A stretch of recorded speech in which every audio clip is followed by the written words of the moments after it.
Il est impératif que nous assimilions, que nous acceptions que nous devons être des hommes et des femmes de la parole de Dieu. Vous savez, des fois, quand on va aux courses et qu'on prend des produits frais, on sait que si on doit se détenir dans le trajet, on dit qu'il faut acheter un sac qui conserve le frais. Et dans tout ce que vous avez reçu dans ce séminaire, je crois qu'il faut ce que nous allons partager ce matin pour conserver le vrai. Pour conserver ce que nous avons reçu. Parce que la parole de Dieu n'est pas quelque chose de bien, c'est quelque chose de primordial. Avec ce qu'on vit aujourd'hui, il est impératif que nous soyons des hommes et des femmes bibliques. J'ai entendu beaucoup de témoignages, on sent le découragement que Dieu a relevé. Et vous savez mieux que moi les armes que l'apôtre nous conseille de revêtir dans Ephésiens 6, verset 11. Qu'est-ce que sont les armes? Vous les connaissez. Il dit de prendre la cuirasse de la justice. Et après il dira, prenez les chaussures du zèle. Il dira le bouclier de la foi. Bien sûr, ne pas oublier le casque du salut. Et l'épée de l'esprit qui est la parole de Dieu. Et donc, lorsque j'entends, mes frères, ces témoignages que Dieu a renouvelés, que les gens étaient fatigués, c'est comme si vous renforcez votre bouclier, parce que ça encourage votre foi. Il dira à l'apôtre que ces armes sont nécessaires parce que nous n'avons pas à combattre la chair et le sang, mais les dominations et les principautés. Et il parle du bouclier pour éteindre les traits enflammés du malin. Donc, vous avez renforcé votre bouclier, mais à force de recevoir de coups, vous allez retomber dans le découragement. Il faut une arme pour frapper aussi. C'est-à-dire que pour pouvoir grandir avec Dieu, pour éliminer l'ennemi, il faut être biblique. Il faut la parole de Dieu. Amen. Alors c'est pour cela que je voudrais ce matin qu'on parcourt un petit peu ensemble ce que le Seigneur m'a permis d'écrire. J'ai pris mes lunettes parce que je ne vois rien. Et je disais à Jason, le Seigneur, je ne pourrais pas tout dire parce qu'on ne s'arrête plus d'écrire. Quelque chose de terrible, t'as vu? Les frères et le connaissent ça. T'écris, mais tu ne peux pas tout dire. Mais je crois que le Seigneur va dire l'essentiel ce matin. Nous allons parcourir un petit peu ce que Dieu a mis dans mon cœur sur l'importance des Écritures par rapport au temps qu'on vit. C'est un peu technique ce matin, il y aura beaucoup de textes, mais Dieu va créer quelque chose dans le cœur. Amen. Car c'est la parole qui crée la foi. La chute de l'homme, frères et sœurs, la chute de l'homme commence par quoi? Comment l'homme est rentré dans la ruine du péché? Par une non-observation de la parole de Dieu. C'est-à-dire que sa parole a dit, vous ne toucherez pas, sinon tu mourras. Et ils ont eu une non-observation, une absence de crainte, d'obéissance, et ça a entraîné une chute fatale. Donc c'est important de souligner à combien la parole de Dieu doit être la pièce maîtresse pour conduire nos vies. Mais sinon, après, il y a des conséquences derrière qu'on ne comprend pas. Et des conséquences désastreuses. Vous savez que j'ai eu des expériences que je vais vous raconter quand j'étais pasteur de différentes églises que Dieu a permis que je prenne. Une fois, j'étais dans une église, Dieu ne péchait pas le pécheur. Oh, vous ne le connaissez pas de toute façon. Il est venu une sœur. Je rigole, mais c'est pas rigolo. Qui avait fait une expérience. Dieu lui avait parlé. Et dit, Dieu m'a parlé au travers d'un cheval. Je me suis approché du cheval et Dieu m'a parlé au travers du cheval. Et il m'a dit, Dieu, que le mari que j'avais n'était pas le bon. Qu'il fallait un s'attendre à ce que lui a répondu les frères. Mais ça va pas, c'est ce que tu dis. Ah ben Dieu me l'a dit. Qui es-tu toi pour dire que Dieu ne m'a pas dit ça? C'est rigolo. Mais lorsqu'on bâtit notre vie sur je ressens, j'ai rêvé, Dieu m'a dit dans mon cœur, et que toute notre vie chrétienne est fondée sur ça. Alors ça c'est extrême, mais lorsqu'on bâtit notre vie sur ça, il n'est pas étonnant qu'avec le temps, on chute dans un niveau où on peut même de croire n'importe quoi. Une autre personne est venue, un garçon, la mère elle m'appelle, me dit frère, on m'a donné ton numéro, il faut que tu viennes chez moi, j'ai un problème grave. Je dis oui, sors, j'arrive. Et quand j'arrive chez elle, j'ai dit qu'est-ce qu'il y a? Elle dit mon fils ça va pas, et tu le verras quand tu arriveras. Ben, effectivement, j'arrive. Je rentre et je vois une femme, une fille là, assise sur le canapé, les cheveux, vêtue, enfin. Et la mère elle me dit ben voilà, c'est mon fils. Ah, j'ai effectivement, j'ai compris. Il y a un problème. Je peux aller plus loin. Bible ouverte et cantique à la télévision. La fille là, où tu peux remplir. Je demande à la mère, comment il s'appelle? Il s'appelle Mike. Je dis non, c'est lui, pardon. J'espère qu'il n'écoutera pas. En tout cas, si vous allez voir la fin. Ça servira de gloire pour Dieu. Il me dit, je dis bonjour. Il me dit bonjour. Il me dit, je m'appelle Delena. D'accord? Et je commence à parler de Dieu. Écoutez-moi bien la réponse. Il m'écoute, il dit, pasteur, vous n'êtes pas éclairé. Et regardez la question, il dit si c'est profond. Il me dit, pasteur, j'ai une question pour vous. Vous croyez que Dieu fait les choses parfaitement? Je dis oui. Il dit moi aussi. Et Dieu m'a créé parfaitement femme, dans son plan. Mais la conséquence du péché a fait que je suis sorti avec une corde. Alors Dieu m'a parlé. Et il m'a dit que je devais obéir à Dieu et revenir à ce que j'étais en premier, une femme. Bible ouverte, cantique à la télévision. Je dis Seigneur. Alors je dis, mais ça va pas.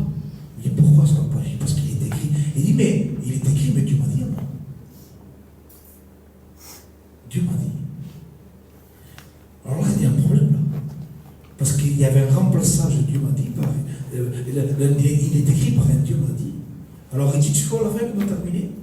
Il m'a dit, je dis, on prie ensemble, il dit non. Il dit, moi je demanderai à Dieu qu'il vous éclaire. Non, d'accord, on a rendu grâce. Mais quand on a rendu grâce, la grâce de Dieu est venue. Le lendemain, sa mère me dit, pasteur, il faut que tu reviennes, je crois que ça a bougé. Ça a bougé dans son cœur. Seconde visite. Là, il parlait, mais il m'a écouté. Et je lui parlais de la parole de Dieu, de la Genèse, en passant par tous les livres, de l'action de Dieu, de l'histoire de l'Évangile et de la puissance de l'Évangile, du cœur pécheur, de l'homme mort dans son péché, de la croix de Christ, de la nouvelle naissance, la résurrection pour la justification. Je lui parlais comme ça pendant 1 heure. Il a écouté, il n'a rien dit. Je peux rendre grâce. Il me dit oui, j'ai rendu grâce. Les meubles de la cuisine bougeaient tout seuls, tellement qu'il y avait des mauvais esprits.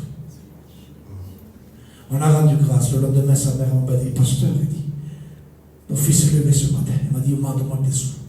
Il faut que j'aille me faire. Et je veux des habitants. Tu peux revenir, je reviens. Je reviens chez lui, 3e visite. Je dis, maintenant, il faut que tu viennes aux réunions. Il est venu aux réunions. Il s'est habillé de plus en plus en tant qu'homme. Il s'est coupé les cheveux. Il a mené sa mère aux réunions. Il a mené sa soeur aux réunions qui étaient alcooliques. Et quand je suis sorti de l'église, il est venu me voir. Il m'a serré la main et dit, pasteur, je m'appelle Mike. Amen. La puissance de la parole de Dieu. Amen. Vous imaginez l'extrême où il était allé, ce garçon. Et il y a peu là, il était fait un voyage même en Israël avec les garçons. Dieu est puissant. Sa parole est forte. Vous comprenez, mais Dieu m'a dit. Et c'est cruel, hein, Dieu m'a dit. C'est cruel. Je ne dis pas qu'on n'a pas besoin des fois que Dieu parle dans notre cœur. Équilibrez ce que je dis, s'il vous plaît. J'ai confiance en vous. Équilibrez ce que je dis. Gloire à Dieu pour Dieu m'a parlé. On en a besoin. J'ai ressenti que, et Dieu m'a parlé au travers d'un frère, et Dieu m'a parlé au travers. Gloire à Dieu pour tout ça. Le danger, quand ça remplace, il est écrit. C'est cruel, Dieu m'a dit. C'est cruel, et j'ai rêvé. C'est cruel, baser toute ma foi sur je ressens ou je crois que. Regardez les extrêmes de ces personnes-là que j'ai raconté les témoignages. Une disait que Dieu avait dit qu'elle devait se remarier avec un autre homme, et l'autre il disait que c'était une femme pour l'amour du ciel. Sous le manteau de l'évangile, sous le manteau d'un Dieu m'a dit. Mais quel extrême désastre, c'est cruel, parce que des fois, Dieu t'a rien dit. Et quand la chose n'arrive pas, la déception est grande. Le découragement t'accable. Mais Dieu me l'avait dit, Dieu ne t'avait rien dit. Parce que l'excellence de la révélation a été déjà donnée. Amen. Tout est là. Amen. Autrefois, nous ayons parlé par les prophètes, dira la Bible. Et des prophètes avant Jésus, avant la parole que nous avons aujourd'hui, avaient des actions instantanées. Et ceux qui disaient, c'était Dieu qui parlait. Il dit autrefois, nous ayons parlé par des prophètes. Aujourd'hui, maintenant, nous avons parlé par le Fils. Tout est là. Alors bien sûr que Dieu peut nous parler dans certains domaines de nos vies personnellement. Mais tout ce que Dieu a à te dire est là. Tout y est, frères et sœurs. C'est pour cela que nous devons prendre en considération le danger de la parole, de ce qui ressemble la parole de Dieu. Et nous avons aujourd'hui des résultats, malheureusement, dans nos villes. Et des gens qui étaient chez nous et qui aujourd'hui font n'importe quoi sur ces soi-disant Dieu m'a dit. Parce que remarquez bien, toutes les personnes qui sont parties, je veux qu'on touche le danger du doigt. Toutes les personnes qui sont parties, qui aujourd'hui sont officiellement dans des fausses mouvements, dans des fausses doctrines, ils ne parlent que de Dieu m'a dit. Vous avez rendu compte? Parce que l'Esprit m'a dit, et maintenant l'Esprit me dit, et Dieu m'a dit. Mais d'où ils sortent celui-là? Ils ne viennent pas d'Afrique, oui, les mentors, oui. Mais je veux dire, ceux qui sont sortis de chez nous, ils sortent bien de chez nous. C'est vrai ou pas? Donc, si notre fondement est la même chose, si notre fondement c'est de Dieu m'a dit, que de Dieu m'a dit, que de je ressens, il n'est pas impossible qu'on tombe dans l'égarement aussi. Quelle sera la différence? C'est que nous sommes fondés, assis, maintenus, dirigés par la parole de Dieu. Et ne pas ouvrir la porte ni la fenêtre à quoi que ce soit. J'ai eu une question il n'y a pas longtemps, quelques jours avant que je vienne ici, d'un frère que je m'occupe un petit peu, et qui n'a pas d'église dans le lieu où il est. Et si vous voulez mieux, il va dans les assemblées de Dieu, voilà, une église là-bas. Et il était un peu troublé, le garçon, parce qu'il a vu une femme imposée dans l'église. Il m'appelle. Et il me dit, pasteur, c'est normal ça? Je dis non, pas normal. Il me dit, parce que je suis allé voir le pasteur. Et le pasteur m'a dit, non, c'est vrai, c'est la femme, je suis d'accord, elle ne doit pas prêcher, mais si elle a reçu un don, moi je suis personne pour dire à cette femme de ne pas appliquer le don qu'elle a reçu. Il dit, qu'est-ce que tu en penses? Ben, j'ai dit, j'en pense que c'est très dangereux, la réflexion de ce pasteur-là. Je ne le connais pas, mais c'est très dangereux. Pourquoi? Parce que quand il est écrit, on n'a pas à penser peut-être qu'il y a un don qui va contre il est écrit. Si une personne vient et dit, j'ai reçu un don qui n'est pas confirmé par la parole, il faut lui dire, frère, ton don n'est pas valable. Est-ce que vous comprenez? Parce qu'on peut vivre sans le parler en langue, mais on ne peut pas vivre sans la parole de Dieu. Aspirer au don de l'âme, attention, hein. Mais on peut vivre une vie chrétienne. Tu n'es pas perdu si tu n'as pas parlé encore en langue, si tu n'as pas encore été baptisé du Saint-Esprit, tu n'es pas perdu pour autant. Par contre, si tu vis sans la parole de Dieu, il ne peut pas y avoir du salut. Parce que la foi vient de la parole de Dieu. Et nous sommes sauvés pour notre âme. Est-ce que vous comprenez? Il y a des choses qui sont prioritaires. Il y a des choses qui sont prioritaires. J'ai reçu un don. Attends, qu'est-ce qui est écrit là? Ah ben non, le don n'est pas valable, je me suis trompé. Ça arrive. Le pasteur va lui dire, ça, tu t'es trompé. Pourquoi? Parce que la parole de Dieu, on n'est pas là pour expliquer, vous le savez de toute façon, qu'une femme ne peut pas prêcher ni imposer les mains. La parole est claire, écoutez-moi bien, frères et sœurs, la parole est claire dans ce qu'elle dit et dans ce qu'elle ne dit pas. Et j'ai aimé, frère, quand un frère me dit, mais Antonio, c'est pas si clair que ça aussi, il n'est pas écrit clairement que la femme ne doit pas prêcher, ni imposer les mains. C'est pas écrit. Mais j'ai dit, mais si c'est pas écrit, c'est parce que, regarde à quel point c'était pas utile de l'écrire. C'était pas faisable qu'ils n'ont pas trouvé l'utilité de le marquer clairement. Alors que Paul est très clair. Paul dit, je ne permets pas à la femme d'enseigner, ni de prendre autorité. C'est vrai, Paul. Et Jésus donnera les dons, mais il dira qu'il donnera l'autorité pour chasser les démons et prier pour les malades. Donc, s'il donne l'autorité, et qu'il dit à la femme, je ne permets pas d'avoir autorité, la réponse est claire. À qui il donne l'autorité? Aux hommes. Donc, il ne peut pas avoir une femme qui dit, moi j'ai reçu la position des mains, ni la prédication. Pourquoi? Parce que tu n'as pas l'autorité. C'est toi qui dis qu'elle demeure dans le silence. Parce que l'autorité est donnée à qui? À ceux qui peuvent imposer les mains, à ceux qui peuvent chasser les démons. Et à qui il donne l'autorité? Mais certainement pas les femmes. C'est écrit, il donne pas aux femmes. Donc, qu'est-ce qu'il fait? Les hommes. Amen. Vous comprenez? Donc, c'est simple. Donc, j'ai dit la réponse de ce pasteur qui n'est pas convenable. On ne peut pas remplacer le don. On ne peut pas remplacer la parole par le don. Gloire à Dieu pour le don. Mais priorité à la parole de Dieu. C'est très important ce que je vous dis. Je ne veux pas faire une réunion pour faire une réunion ce matin. Mais je veux que vous croissiez. Que vous grandissiez dans la vie chrétienne. Je veux que vous soyez gardés. Que vous soyez protégés. Comme les frères serviteurs qui sont là, c'est le même désir. Et nous aussi les frères. Je veux me le prêcher à moi, mon Tony, parce que tu es un ancien, je suis un jeune, moi. Et on n'est pas à l'abri. On n'est pas à l'abri. Hein. Quand la séduction viendra, quand la tentation. Qu'est-ce qui me fera tenir ferme? Ah, ce n'est pas ma réflexion, frère. Ce n'est pas l'amour que le frère serviteur me porte et que pendant un temps, il me dira Antonio, fais attention. C'est pas ça qui me gardera, Antonio. C'est ma fermeté dans les Écritures. C'est très important. C'est très, très important. D'autant plus le temps qu'on vit. Les 4 attributs majeurs de la parole de Dieu, je vais lire parce que sinon on ne s'arrêtera plus. Clarté. On n'a pas besoin d'être un expert pour savoir avec fermeté que la parole de Dieu est très claire sur toute chose. Deuxième attribut, l'autorité. Il n'y a aucun doute que la parole est l'autorité par laquelle Jésus mène, conduit, dirige son peuple. Le peuple sort d'Égypte pour aller au désert et par quel moyen il fait son alliance? Par la parole. Il est sort du désert. Il est sort par quoi? Par des prodiges, gloire à Dieu. Parce que Dieu en fait des prodiges, mon Dieu. Il n'y a pas de souci. Dieu fait des miracles. Il n'y a pas de problème. Mais il est lié par la parole de la loi. En leur donnant la loi, il est lié avec lui. Amen. Alors j'ai marqué ici la suffisance de la parole de Dieu. La parole de Dieu suffit. Charles Spurgeon, un homme de Dieu anglais, avait dit cette chose qui m'a touché. Il dit, la parole de Dieu est comme un lion dans une cage. N'essayez pas de défendre le lion. Ouvrez la cage. Amen. Ouvre la cage et le lion se défendra par lui-même. Elle se défendra par elle-même, car la parole est suffisante. Bien que les paroles de Dieu, j'ai marqué ici, prennent des formes de puissants décrets, en ce que des événements se produisent par un forme même qu'il dit lui, et la chose existe. Il y a des exemples. Dieu dit que la lumière soit, la lumière fut. Voilà, c'est des décrets de Dieu.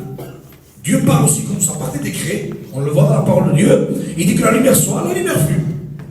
Dieu a même créé le monde animal par sa parole. Il dit que la nature produise des êtres vivants. Et c'est ce qui se fait.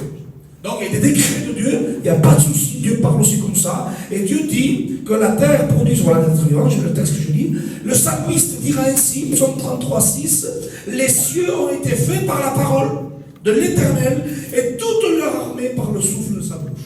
Dieu peut parler par décret, il n'y a pas de problème.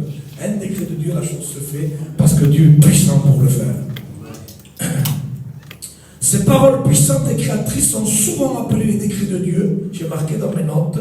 Un décret de Dieu est une parole de Dieu créatrice des événements et de la création. On a vu ça de la création originelle.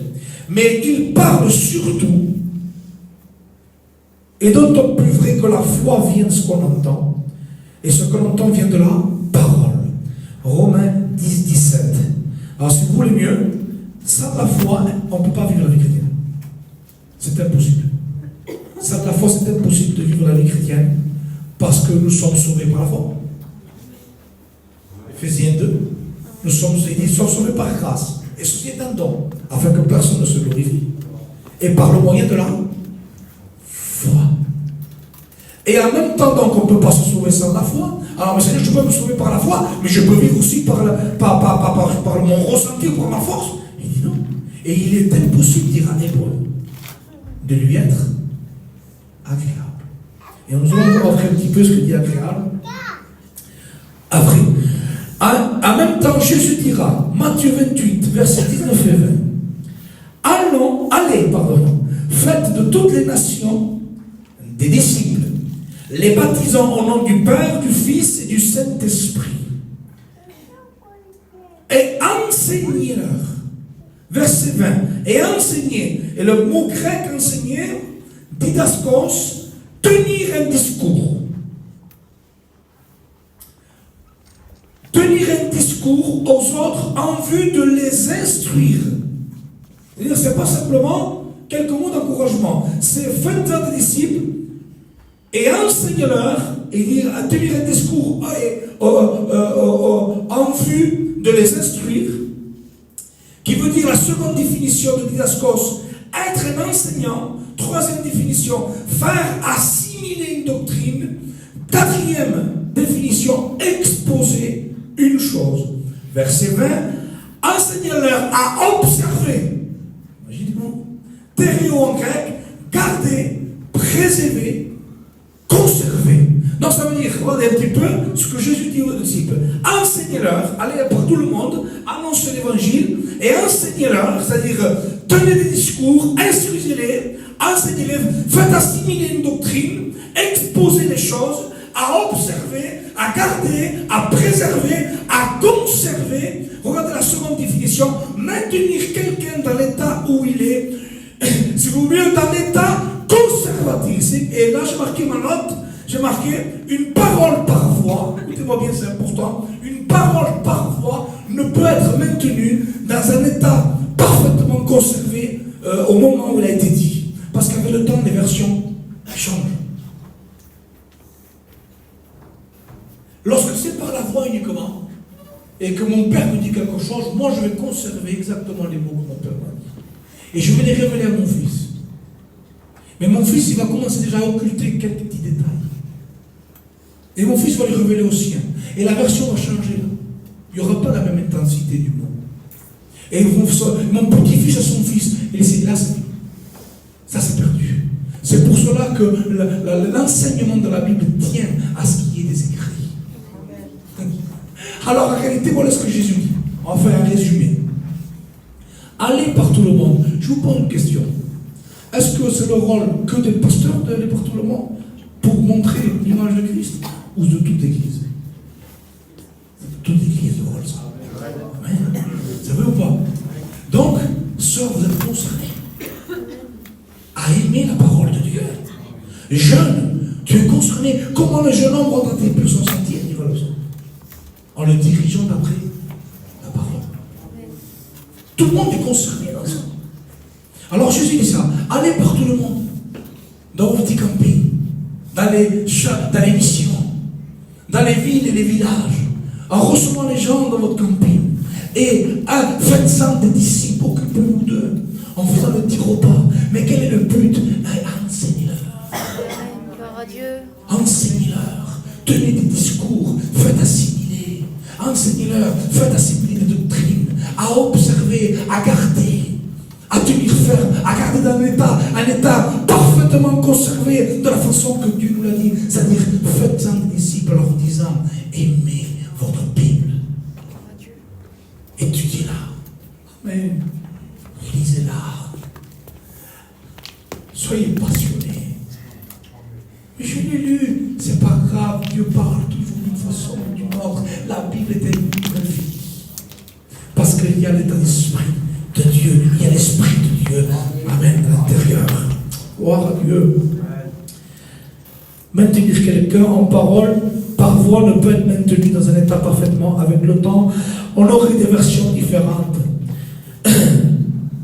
Et non plus, on ne peut pas exposer ni enseigner sans une matière solide, par écrit. Il dira, enseignez, écoutez-moi bien, enseignez-les à observer tout ce que je vous ai prescrit. Alléluia. Il n'y a pas de détail, il n'y a pas d'hasard dans la parole de Dieu. Tout ce que je vous ai prescrit, et voici, si vous obéissez à ça, comment des mouvements sont morts, frères et sœurs, lorsqu'ils ont remplacé l'expérience. Ils ont remplacé la parole par l'expérience. Remplacer la parole par des événements. Remplacer la parole par des divertissements. Remplacer la parole par du ressenti. Remplacer la parole par la puissance. Il dit, si vous faites ça, je serai avec vous jusqu'à la fin du monde. Amen.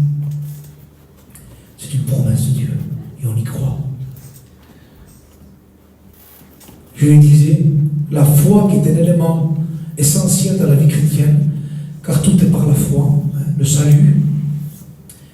Éphésiens 2:8, on l'a dit, car c'est par la grâce que vous êtes sauvés par le moyen de la foi, et aussi être agréable. C'est-à-dire, je suis sauvé, gloire à Dieu, ça y est, je suis sauvé, j'ai cru, mais aussi maintenant je vais vivre avec Dieu. Et regardez ce qu'il dit. Hébreux 11:6, or sans la foi, il est impossible, la parole grecque adunatos, sans force, invalide. Sans la foi, il est invalide. C'est pas validé. Sans la foi, il est sans force. Il n'y a pas de force, incapable de fait, de lui être agréable. C'est-à-dire que par la foi, je suis sauvé et par la foi, je me maintiens en vie en Christ. Amen. Tout est par la foi. Note, sans la foi, il n'y a rien de valide dans notre vie chrétienne. Cette foi vient de la parole et ses ordres doivent être observés, conservés, ce qui veut dire écriture et ordonnance, car tout est lié. Foi et parole ne peuvent pas être séparés dans le langage biblique. C'est lié ensemble. Nous voyons ce voyage lorsqu'Israël sort d'Égypte, le Seigneur éternel les mène au désert et qui sont au mont Sinaï. Quand il eut terminé de s'entretenir avec Moïse sur le mont Sinaï, l'Éternel lui remit 2 tablettes de l'acte de l'alliance.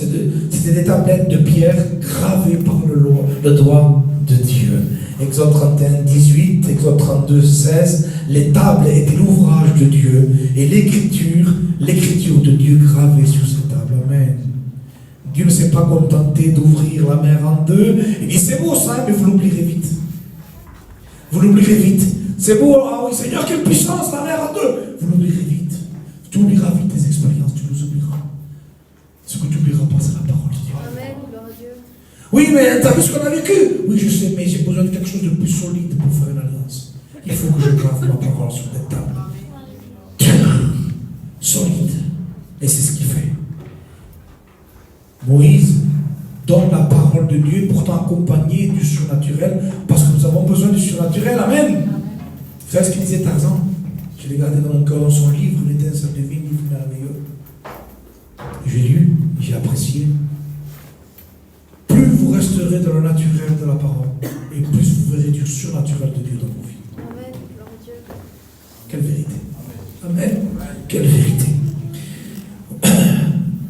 C'est ce que Jésus a fait avec ses disciples. Il a fait pareil. Jésus a vécu, il dit, vous imposerez un gars malade, vous chasserez les démons. Il dit, mais attention, je vais accompagner la force surnaturelle par le naturel de la Bible. Moïse a fait pareil. Nous allons le voir. Moïse s'empressa de mettre cette loi écrite et la donna au sacrificateur. On lit ensemble Deutéronome 31, verset 9 et 11. On est ensemble, frères et sœurs. On est ensemble ce matin? Amen. Qui croit que ce matin c'est important? Amen. Amen. Allez, on lit ensemble. Deutéronome 31, verset 9. Regardez ce qu'il dit.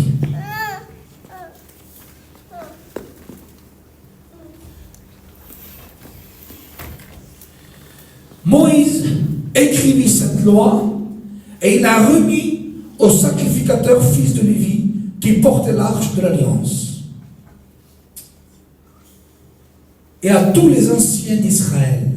Moïse leur donna cet ordre. Tous les 7 ans, à l'époque de l'année du relâche à la fête des tabernacles, quand tout Israël viendra se présenter devant l'Éternel, devant le lieu, dans le lieu qu'il choisira, tu liras cette loi. Tu la liras, cette loi. C'était un ordre que Moïse donna. Versets 24 et 26. Merveilleux aussi, frère et soeur, regardez ce qu'il dit. Lorsque Moïse eut complètement achevé d'écrire, c'est-à-dire qu'il a fini d'écrire, vous voyez, toutes les ordonnances sont écrites. Regardez ce qu'il fait. Dans un livre, les paroles de cette loi, il donna cet ordre aux Lévites qui portaient l'arche de l'alliance de l'Éternel. Prenez ce livre de la loi et mettez-le à côté de l'arche de l'alliance de l'Éternel, votre Dieu, et il sera là comme témoin contre toi. L'arche de l'alliance, c'est le symbole de la puissance. Parce que l'arche de l'alliance renfermait toute la présence de Dieu. C'était là que l'arche était le contact du lieu très saint, de la puissance de Dieu, où personne ne pouvait rentrer sinon il mourait, de tellement qu'il y avait l'impact de Dieu dedans. Il était là, et l'arche de l'alliance était au milieu. Et Moïse dira, écoute, mets toujours la parole au contact de la puissance. Qu'elle soit toujours le témoin de savoir si cette puissance vient de Dieu ou pas, elle sera discernée par la parole de Dieu. Imaginez déjà Moïse penser comme ça. Il donna la parole de Dieu. Il dit, mettez-le proche de la puissance pour pas qu'on se trompe. Regardez ce qu'il dit. Il y eut des Jazou encore, des hommes qui ont écrit après Moïse. Josué 24, verset 26. Josué écrivit ces choses dans le livre de la loi de Dieu. Et il dira pareil. Il redonne aux anciens. Il dit, gardez-le comme témoin. Josué a conquis. Moïse était la loi, accompagnée de prodiges, de miracles, la puissance. Josué le conquérant. Eh bien, Josué le conquérant ne s'est pas contenté de vivre par des expériences. Josué le conquérant a dit, je dois tout marquer par écrit. Il aurait pu dire, moi, ce soir, je veux dormir tranquille. 31 pays a régné Josué. 31 rois là-dessus. Il a distribué toute la terre aux 12 tribus d'Israël. C'est quelqu'un, un bon général. Il aurait pu dire, je vais reposer sur les médailles que j'ai par l'expérience et le vécu. Ouais, moi, je vois Josué, je suis un coup de chapeau. Mais Josué dit, surtout pas. Je dois tout écrire. Je ne me fie pas sur mes expériences. Nous devons nous fier sur les Écritures. C'est important ce matin. C'est important ce matin. Prophète Ésaïe. Est-ce que vous croyez qu'Ésaïe était un homme de l'esprit? Qui le croit? Qui croit que le prophète Ésaïe était un homme de l'esprit? Moi je le crois, non? Quand même, c'est un prophète assez important de la parole de Dieu. Dieu parle au grand prophète, lui dit, va maintenant, Ésaïe 30, verset 8, va maintenant, écris ces choses. Ah oui, Seigneur, mais je suis l'homme qui reçoit directement de Dieu. Oui, c'est vrai, mais c'est pas fini, Ésaïe. Tout ce que tu as reçu, il faut que ce soit dirigé, vérifié par les Écritures. Alors, écris ces choses. Écris. Sur une table, et grave-les dans un livre, afin qu'elles subsistent dans les temps à venir. Parce que Dieu savait que si Isaïe restait sur un ressenti ou une vision, les gens après allaient mal interpréter cette vision. Alors il dit, pour que ça reste tel que je l'ai dit, pour qu'après les pasteurs comme nous puissent discerner les temps que nous vivons, il faut que ça reste intact. Et pour que ça reste intact, Isaïe, ne te contente pas d'être un homme rempli de l'esprit. Écrit, grave-les, afin qu'elles subsistent dans les temps à venir, éternellement, il dira, et à perpétuité. Gloire à Dieu, Seigneur. Ah, je suis merveilleux ce matin, frère. C'est moi qui ai médité ce truc et je suis merveilleux. Il dira à Jérémie, consigne, grand prophète Jérémie, amen, consigne par écrit dans un livre tout ce que je t'ai dit. Jérémie 32. Ésaïe, mais j'aime parce que Dieu le dit ça des hommes de l'esprit. Parce qu'aujourd'hui, apparemment, les hommes de l'esprit n'aiment pas la parole de Dieu. C'est bizarre quand même. C'est bizarre quand même. Les hommes de l'esprit aujourd'hui, ce n'est pas des hommes bibliques. Faux. Écoutez-moi, mes frères et sœurs, je vous le dis avec conseil, avec un cœur qui vous aime et qui veut vous garder. un soi-disant homme ou femme de l'esprit n'aime pas la parole de Dieu, discernez-le, ça n'est pas un acte saint, le Saint-Esprit donné à ceux qui lui obéissent. Pas moi qui me dis, c'est la Bible, frère et sœur. On parle que de la Bible ce matin, amen. On se réjouit, c'est ça qui me fait du bien, c'est la Bible. Alléluia. Voyons que Dieu a tout retransmis par écrit, donc ces écrits doivent être notre nourriture, amen. Et sujet d'étude, psaume 1, versets 1 et 2, heureux l'homme qui ne marche pas selon le conseil des méchants, mais qui trouve son plaisir dans la loi de l'Éternel, et qui la médite jour et nuit. Alléluia. Josué 1,8. Que ce livre de la loi ne s'éloigne pas de ta bouche, médite-le le jour et la nuit pour agir fidèlement selon ce qui est écrit. Car c'est alors que tu réussiras, que tu auras du succès dans tes entreprises. C'est alors que tu réussiras. Seigneur, je veux être fidèle. Qui veut être fidèle au Seigneur? Qui veut être fidèle au Seigneur? Qui désire avancer dans ce qu'il a reçu dans ce séminaire? Avec Dieu te donne un conseil. Tu veux être fidèle? Médite ta Bible. Pour agir fidèlement, Josué, médite la loi. Nuit et jour. Alléluia. Nuit et jour, médite. Pourquoi pas jour et nuit? Non, nuit et jour. Parce que jour et nuit, il peut y avoir un temps d'arrêt. C'est ce que dit la Bible. Parce que je peux méditer tout le jour, la nuit, à 7 heures de la nuit, je dors. Mais là, il dit nuit et jour, ça dit non-stop, non-stop, non-stop. Que la parole soit vivante dans ta vie. Non-stop, non-stop, non-stop. Alléluia. Que Dieu soit béni. Merveille. Cela veut dire, frères et sœurs, lorsque nous lisons ça, que rejeter ou désobéir à l'écriture équivaut à rejeter et à désobéir à Dieu. Ne pas aimer la Bible, excusez-moi du mot, je me sens libre ce matin. Ne pas aimer la Bible, ce n'est pas aimer Dieu. On ne peut pas dire qu'on aime Dieu si on n'aime pas la Bible.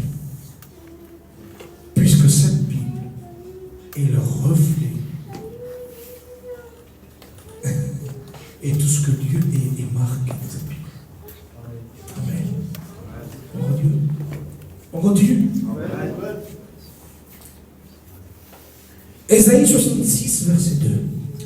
Voici sur qui je porterai mes regards. C'est Dieu, non? Qui dit ça? Celui qui craint ma parole. Je porte mes regards. Seigneur, regarde-moi. Qui veut que Dieu le regarde? C'est simple ce matin. C'est très simple. Je veux que tu me regardes, Seigneur. Je veux qu'être fidèle. C'est des prières que nous faisons. Mais la Bible répond. Tu veux être fidèle? Tu veux que je te regarde? Crains ma parole. Médite ma parole. Amen. C'est si simple que ça, pasteur. Eh oui. Dieu nous a donné ce qu'il faut. Bible, prière. C'est ce qu'il faut pour marcher. Je n'ai pas le temps de faire la prière, ce sera pour une prochaine fois. J'avais aussi médité sur la prière et l'importance du pourquoi Dieu veut compris. Mais ce sera pour une prochaine fois. Même. Crains la parole de Dieu. Ce n'est pas, si vous voulez mieux, venir à des jougs humains. Ce n'est pas ce que je dis. Ce n'est pas venir à des commandements de l'homme. Non, c'est rester dans la parole de Dieu. Parce que craindre sa parole est aussi rester dans un état où Dieu nous montre qui nous sommes et il montre qui il est. Amen. Parce que la parole est le reflet de notre corps. Et un domaine de croissance. L'apôtre Paul dira comme ça: Seigneur, que Dieu soit béni. Environ, entre 56 et 58 après Jésus, Paul écrit les Corinthiens. Il dira comme ça. Il dira que le Seigneur s'est montré à lui qui était le moindre des apôtres. C'est pas mal? Le moindre des apôtres. Je suis le moindre des apôtres. Et ensuite, 61, 62, il écrit Éphésiens. Et dans Éphésiens, il dira comme ça. Il dira, car moi, je suis le moindre des saints. Mais vous voyez, dans les dates de rédaction, Paul a grandi dans la grâce. Il dira même dans Éphésiens, avec ces quelques mots, vous voyez déjà quelle est la révélation que j'ai du mystère de Christ. C'est quand même important, quand même. C'est quand même grand. Et il dira comme cela, il dit, avec ces quelques mots, vous savez quel est le mystère. Et des années plus tard, il dira, le moindre des saints. C'est-à-dire qu'il a descendu d'un étage.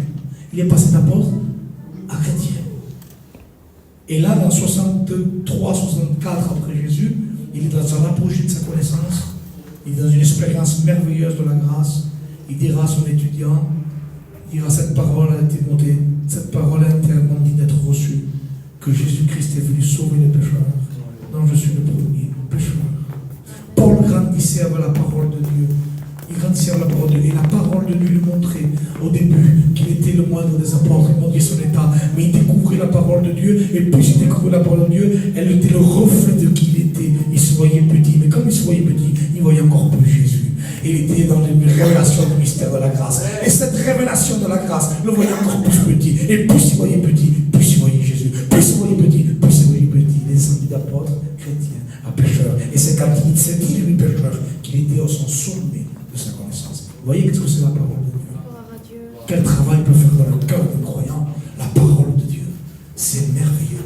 Donc c'est pour ça que nous devons rester bibliques, frères et sœurs. Je passe vite. Pourquoi nous devons rester bibliques? Parce que la parole de Dieu, comme je viens de vous le dire, enseigne et nous montre et nous révèle une seule personne. Nous allons lire quelques textes vite. Regardez la Bible. Regardez, nous désigne une personne, je marquais. La personne de Jésus. Oh, que je voudrais parler de lui. Apocalypse 19, 11. Jean voit un cheval blanc. Celui qui le monta s'appelle fidèle et véritable. Il juge et combat avec justice. Ses yeux étaient comme une flamme de feu. Sa tête était de plusieurs diadèmes. Verset 13. Il était revêtu d'un vêtement blanc teint de sang. Son nom est parole de Dieu. Alléluia. Jean 1, verset 1. Jean dira aussi, au commencement était la parole. La parole était avec Dieu. La parole était Dieu. Jean 5, verset 39. Vous sondez les Écritures, mais elles rendent témoignage de moi. Alléluia. Elles rendent témoignage de moi. C'est pour cela que nous devons être bibliques. Si nous voulons voir et que Christ prenne toute la place dans nos vies. L'apôtre Paul, qui pourtant avait les capacités par l'intelligence, nous avons parlé un petit peu dans un petit foyer qu'on a mangé ensemble l'autre jour, il avait une intelligence, Paul, d'aller très loin dans l'enseignement, dans la direction des choses. Il avait la capacité. Mais l'apôtre Paul, qui pourtant avait la capacité par l'intelligence de diriger les choses, il dira à Timothée, pour garder des faux prophètes, pour se garder des faux prophètes qui s'introduisent à la bergerie. Paul aurait pu se baser sur son expérience. Il dira comme cela, 1 Timothée 4, verset 1. Regardez ce qu'il dira. Nous n'allons pas tarder à terminer, frères et sœurs, mais je voudrais qu'on prenne note dans notre cœur de ce qu'on entend ce matin.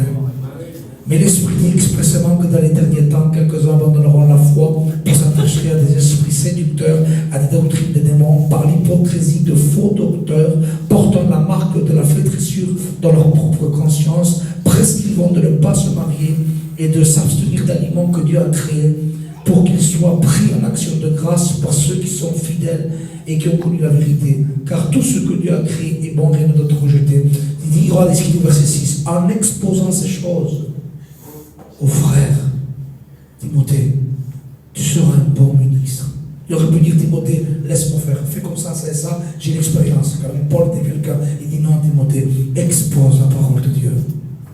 Tu seras un bon ministre de Jésus-Christ, nourri des paroles de la foi et de la bonne doctrine que tu as exactement suivi.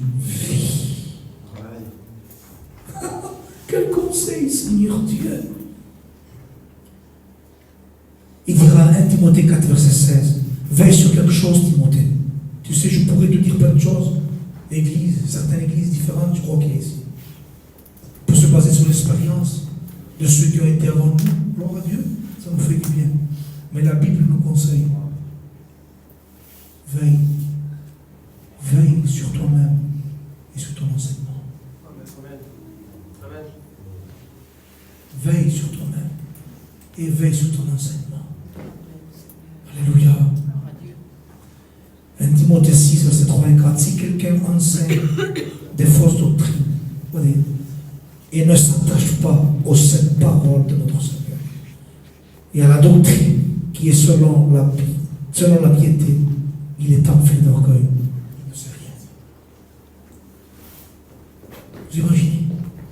n'a pas exclu qu'il y a des personnes qui vont se passer pour spirituelles. Là.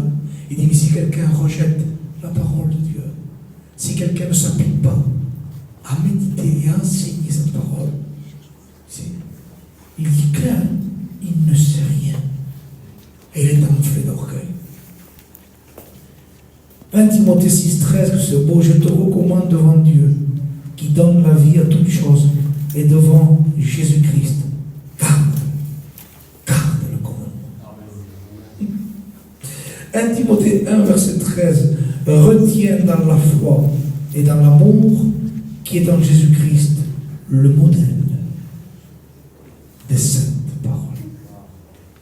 Là, je suis émerveillé ce matin.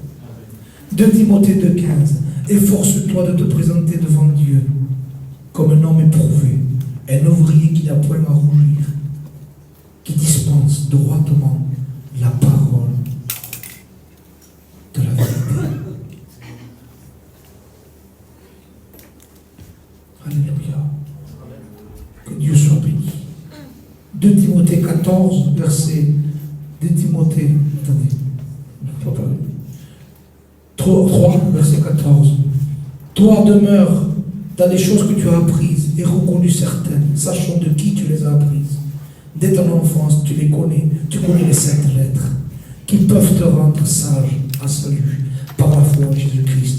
Toute écriture est inspirée de Dieu et utile pour enseigner, pour convaincre, pour corriger, pour instruire dans la justice, afin que l'homme de Dieu soit accompli et propre à toute bonne œuvre. Seigneur, je veux te servir, je veux aller témoigner, je veux aller parler de toi. Paul il dit, écoute, si tu veux me servir, sois un homme, une femme de la parole de Dieu. Sinon tu n'accompliras rien. Et ce que tu monteras n'aura aucun fondement sur le fond. Et tu es exposé à tout danger. Toutes les Écritures sont inspirées. Amen. Et là, je vais terminer avec ça, parce que Paul, pour moi, est un exemple, le mot est court. Paul dira une phrase, Paul est capturé, Paul est mis en prison. Et il dira comme ça, dans 2 Timothée 4, 13, quand tu viendras, ouais, c'est beau Seigneur, regardez ce que dit Paul, frère et soeur. Apporte le manteau que j'ai laissé à Troas et les livres. Surtout les parchemins. Paul était sous l'inspiration constante. Mais malgré sa régie, il veut les lire. Il a vu le Seigneur. Cependant, il veut le lire. Il a une expérience plus large que la plupart des hommes, mais lui, il veut le lire.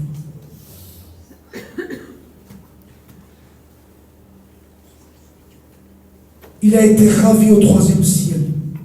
Il a entendu des paroles, dira la Bible, ineffables, qu'il n'est pas permis à un homme d'exprimer, mais lui, il veut des livres. Oh. L'homme au 5 ministères, aux 9 dons, cependant, il veut le livre. Il a reçu les 5 ministères, Paul. Il manifestait, produisait les 9 dons de l'esprit. Il veut le livre. Celui qui a écrit 13 épîtres, une grande partie du Nouveau Testament. Mais lui, il veut les livres. Frères et sœurs, vous comprenez bien que si des hommes comme ça veulent garder les livres, comment s'en sortira si nous ne gardons pas le livre?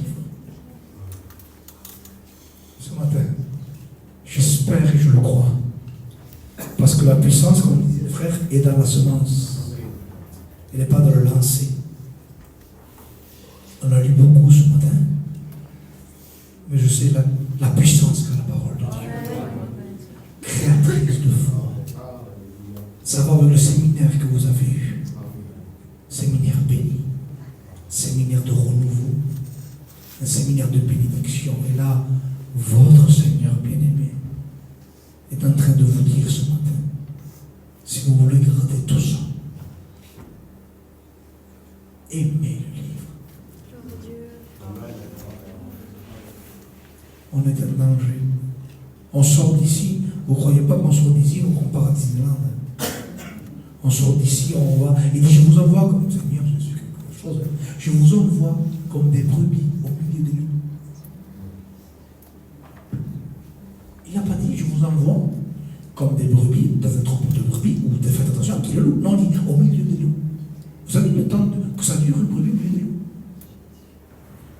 Une meute de loup, tu mets une brebis, toi, vas-y.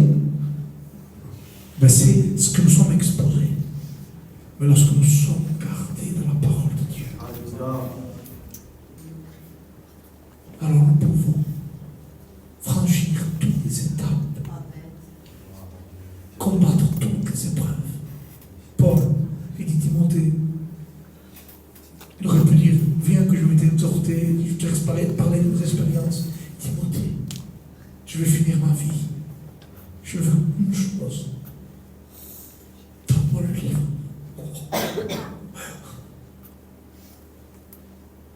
J'ai écouté, j'espère ne pas me tromper en disant ça, mais si c'est Payon dans la fin de sa vie, Payon était un homme qui lisait toute la journée.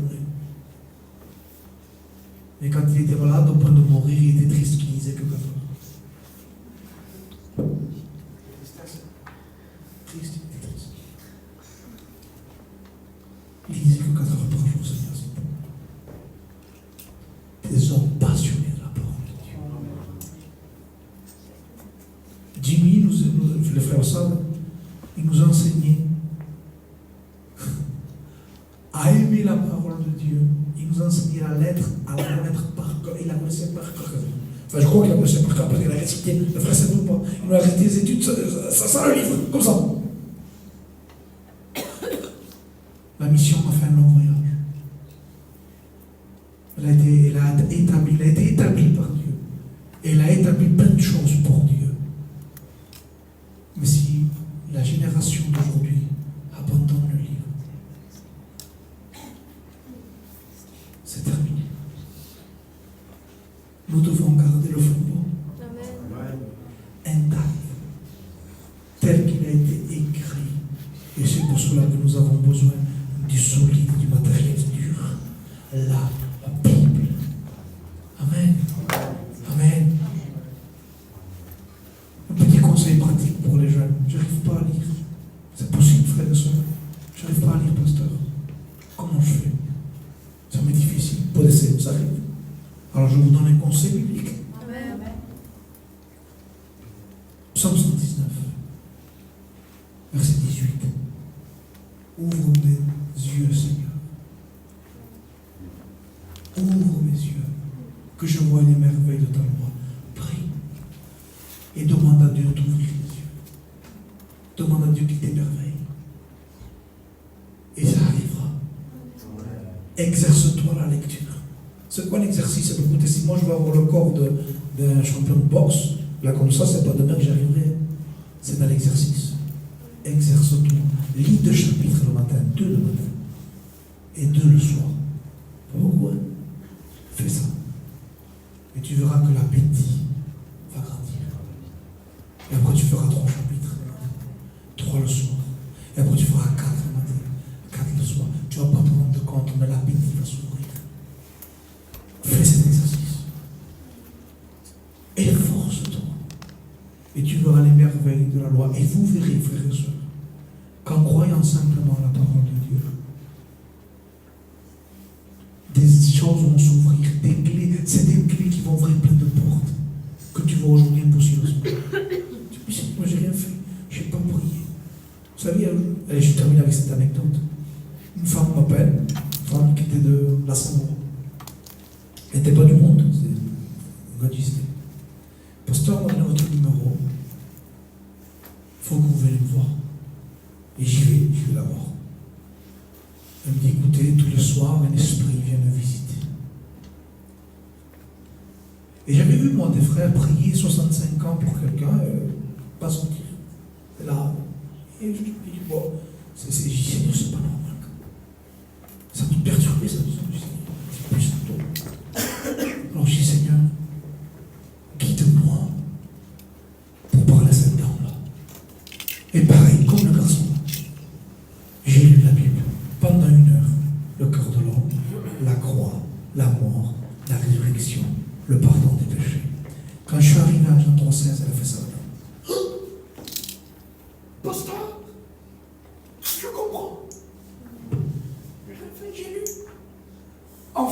faut que je naisse de nouveau.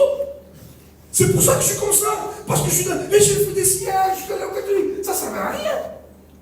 Oh Seigneur, merci. J'ai prié pour elle 10 minutes. Amen. Des situations que vous ne comprenez pas. Lorsque vous allez observer les Écritures, elles vont se régler. Oui, parce que c'est ça la parole de Dieu. Elle donne la foi. Allez, je vais arrêter, c'est trop long. Mais gardez ce que vous avez reçu dans ce séminaire. Merci de m'avoir écouté. J'ai été béni. J'ai été béni ce matin. Dans ce séminaire, j'ai été béni. J'avais besoin de force. Priez pour nous. Je vous le mets à cœur, l'œuvre du Portugal. Richie est venu, c'est ce que c'est. C'est pas évident. Mais Dieu sauve. Et c'est notre joie. Et là, on part au Portugal lundi. Et j'ai ni la force corporelle ni morale. Mais je me confie dans sa grâce. Priez pour moi. Amen. Et il y a cœur cette œuvre. Je vous donne des nouvelles pour que vous compreniez que Dieu est en train de la bénir. Il y a une église vie lumière au Portugal.